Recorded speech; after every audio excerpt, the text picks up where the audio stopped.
Magandang umaga mga gulay.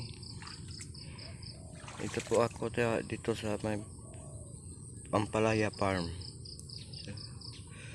Barangay Maukabatmanan, Himamaylan City, Negros Occidental. Ito po yung Ampalaya na tinatanan ko. Lagi naman na ulan, tapos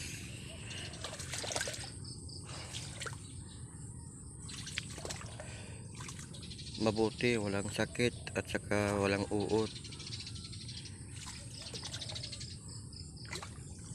Kasi wala akong mabintahan, wala ako puhunan ngayon.